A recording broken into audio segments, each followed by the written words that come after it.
Sindh building control authority के director general इसहाक कोड़ो साहब के यू टर्न से कराची में तामीरात करने वाले उन लोगों में जिन्होंने हाल ही में रेजिडेंशियल प्लाटों पर कमर्शियल तामीरात शुरू की थी या जिन्होंने रेस्टोरेंट शुरू किए थे तामीर करने, अस्पताल, क्लिनिक, बाथरूम्स या किसी भी हवाले से कमर्शियल एक्टिविटी जिन्होंने हाल ही में 1.5 से 2 महीने में शुरू की थी, इसहाक कोड़ो साहब के उस बयान के बाद के रेजिडेंशियल प्लाटों पर भी जो है वो कमर्शियल एक्टिविटी शुरू हो सकती हैं और इसको जो है वो MPGO के तहत जो इसकी जो नौयत थी तब्दील करने की प्लाट की, वो उसकी कराने की ज़रूरत नहीं है।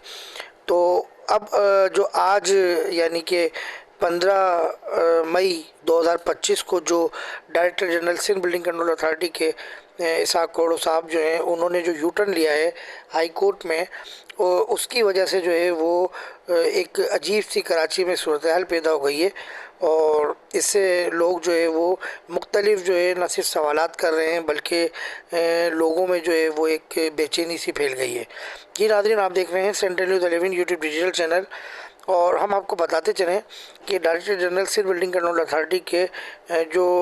इसहाक कोड़ो साहब हैं उन्होंने आज से 1.5 से 2 माह कबल ये ऐलान किया था कि अब प्लाट की रेजिडेंशियल प्लाट की नौयत तब्दील कराने की ज़रूरत नहीं है और जो चाहे वो आप उस पर कमर्शियल एक्टिविटी शुरू कर सकते हैं।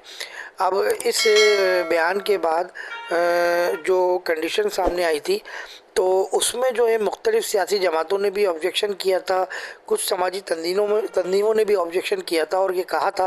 कि इससे तो जो है वो शहर में मज़ीद इंफ्रास्ट्रक्चर जो है वो बिगड़ जाएगा और गली महलों में जो है वो पार्किंग का मसला खड़ा हो जाएगा, छोटे जो रोड हैं वहाँ पार्किंग का मसला खड़ा हो जाएगा। और यही नहीं बल्कि जमात इस्लामी जो कराची के हर मसाइल पर फ्रंट पेज पर मौजूद होती है और उन्होंने जो है वो हाई कोर्ट में रुजू किया, इस हवाले से एक एप्लीकेशन लगाई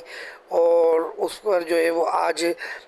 हाई कोर्ट SBCA की जो रहायशी प्लाटों के तजारती इस्तेमाल की इजाज़त देने के लिए जो दायर दरख्वास्तों की समाअत कर रही थी, उसमें जो है अपनी तहरीरी जवाब में SBCA ने बताया कि वो 13